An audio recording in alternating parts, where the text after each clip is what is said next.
Hi everybody. This video will go over the first part of the first section in chapter 10 where we are going to talk about using the square root method to solve quadratic equations.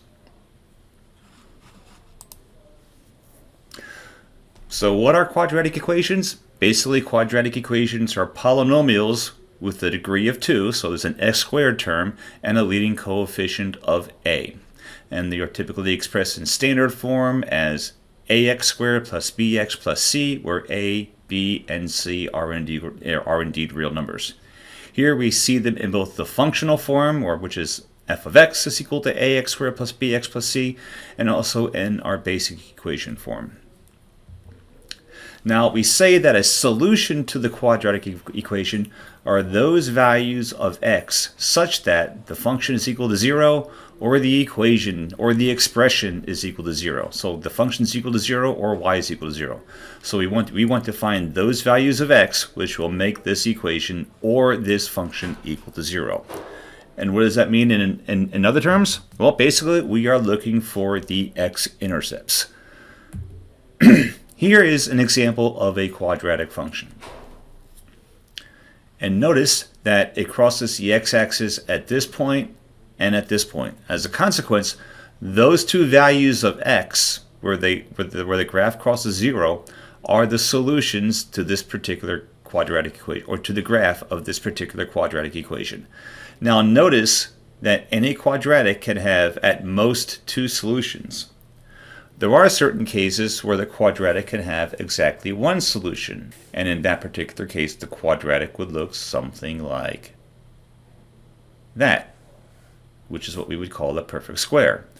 There are some cases when the quadratic will have absolutely no real valued solutions, such as the case where the quadratic looks like this. So the quadratic can have at most two solutions. There are some cases where it can have exactly one solution right there, or at least it would if it touched.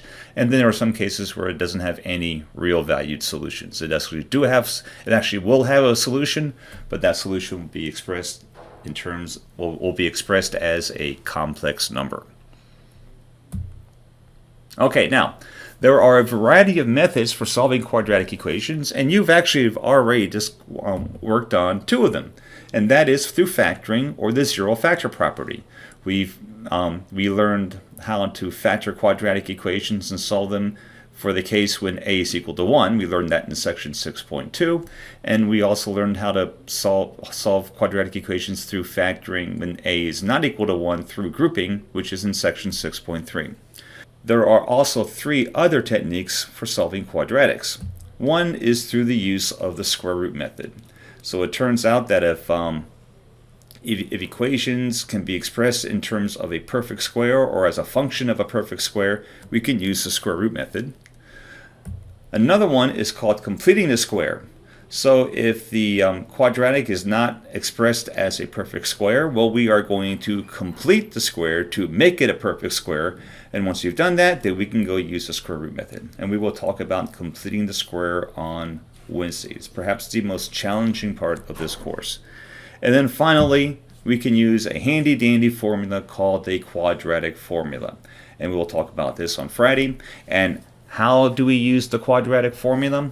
Well, basically, what we're going to do is for the general form of a quadratic equation, we're going to complete the square and find solutions for the quadratic. And it turns out that in the process of doing that, we will derive the quadratic formula.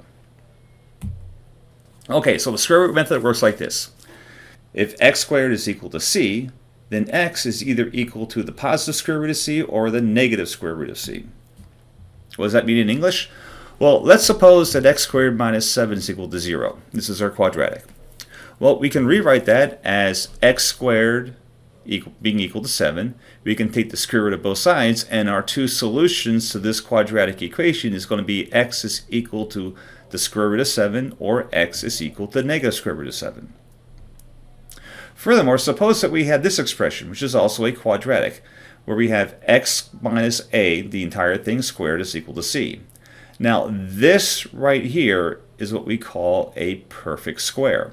As a matter of fact, if you expanded this, you would have x squared minus 2 times a times x plus a squared is equal to c. And if you could actually express your equation like this, then you could rewrite it as that.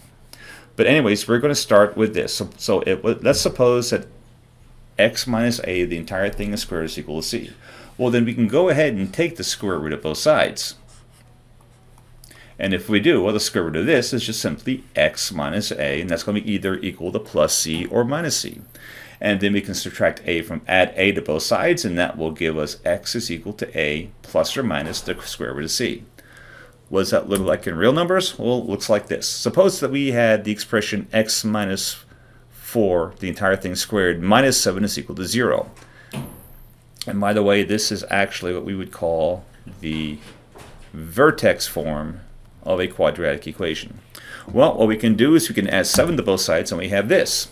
Then we can go ahead and we can take the square root of both sides. And if we do, we will have x minus 4 is equal to plus 7, or x minus 4 is equal to minus 7. We can then add 4 to both sides, and then we have our solution for x. And this, in a nutshell, is the square root property. Of course, to get used to this, it is probably helpful to do a couple of examples. So here we go. We are going to work on these 5 examples. And notice that our directions are to solve the following quadratic equations using the square root property. Write the radicals in simplest form, which basically means that if we actually have a radical, that radical, whatever it is, cannot be a factor of a perfect square. So it has to be written like 3 times the square root of 5 or whatever. We cannot have, whatever is in here cannot be a factor of a perfect square. So let's start with this one, and to do these we are going to move over to OneNote. Okay, so here we are. Here we have x squared is 49x squared is equal to 81. All right, so the first thing that we can immediately do is just, how about we just go ahead and take the square root of both? Because look, here 49 is a perfect square. 7 squared is equal to 49.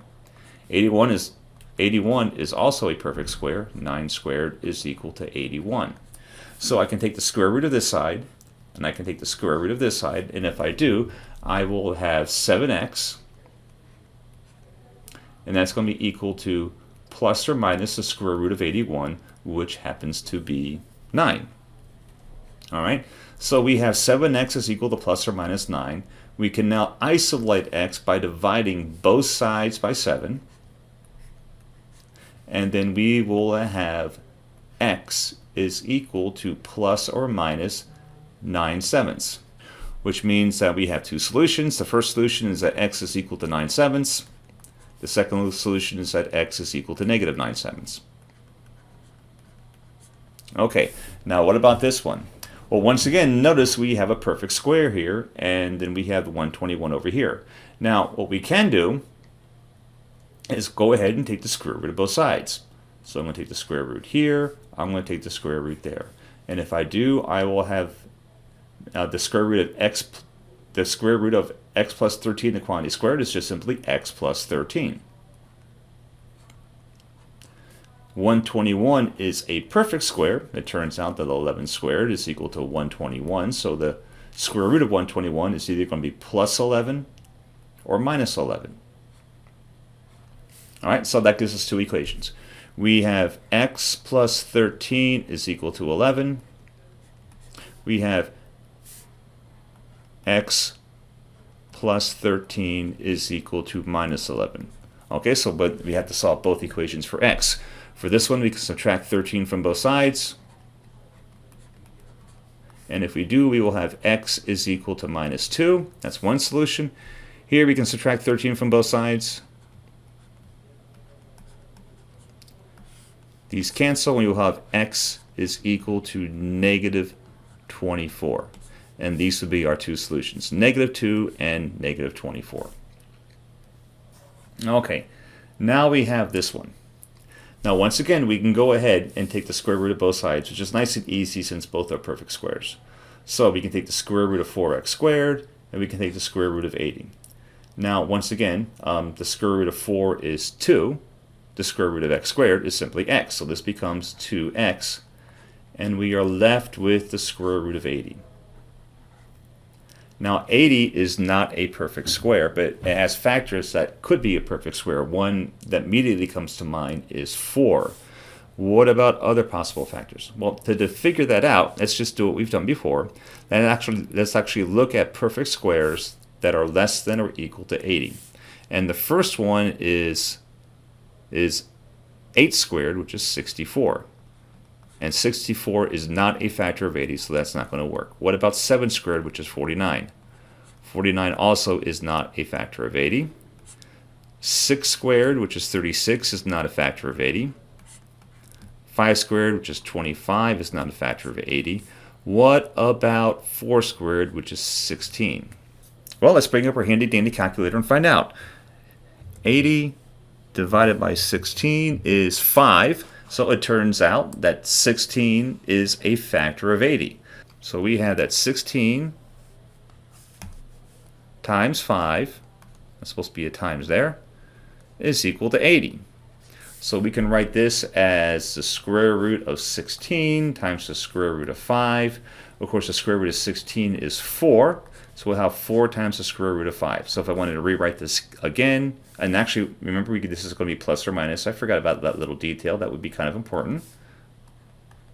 So we have that 2x is equal to plus or minus 4 times the square root of 5. Of course, we can divide both sides by 2. And if I do, I will have x is equal to 2 times the square root of 5, or plus or minus 2 times the square root of 5, which means our two solutions are x is equal to 2 root 5, and x is equal to negative 2 root 5. Okay, so let's come down and look at this one. This is x squared is equal to 24. Okay, well, we can just go ahead and take the square root of both sides. Take the square root here, take the square root here, and that will give us that x is equal to plus or minus the square root of 24. Now, 24 is not a perfect square, but it has factors that are a perfect square. So let's look at perfect squares that are less than or equal to 24. And the first one would be 4 squared, which is 16. That is obviously not a factor. 3 squared, which is 9, is not a factor. 2 squared, which is 4, is a factor. So this can be rewritten as plus or minus the square root of 4 times 6. Because 4 times 6 is 24. That is plus or minus the square root of 4 times the square root of 6. The square root of 4 is 2, so that will be plus or minus 2 times the square root of 6. And our answers will be that x is equal to 2 times the square root of 6, and that x is equal to negative 2 times the square root of 6. Okay, and this brings us to, I know you guys are really sad to hear this, but our last problem. And that is this one down here. I'm going to move it up just a bit because we don't need that much space. And this is 3x, or 3 times the quantity x plus 2 squared is equal to 81. Now the first thing that we will probably want to do is divide this by 3. So let's divide by 3 here and divide by 3 here. And if we do, we will have x plus 2, the entire quantity squared, is equal to 81 divided by 3, or 27. And now we want to take the square root of both sides. We'll take the square root of this, and we'll take the square root of this, plus or minus, of course. And then the square root of x plus 2, the entire quantity squared, is simply x plus 2. And the square root of 27, well, for the time being, it is the square root of 27. Of course, now the square root of 27 is going to be a factor of a perfect square. And then the first perfect square less than 27 is 16. 4 squared, obviously 27 is not a factor of 4 squared, but it is a factor of 3 squared, which is 9. So we can write this as the square root of 9 times the square root of 3. Of course, the square root of 9 is indeed 3. Oh, I forgot my plus or minuses here. I apologize. So we will have x plus 2 is equal to plus or minus the square root of 9, which is 3, times the square root of 3. Okay, and then now we can subtract 2 from both sides, and that will give us that x is equal to negative 2 plus or minus 3 times the square root of 3. And that means that our two solutions will be x is equal to negative 2 plus 3 root 3, and then x is equal to negative 2 minus 3 times the square root of 3. And that is all I have for this particular lesson. If you have any questions, please feel free to contact me. And this is Bob Boyle, signing off.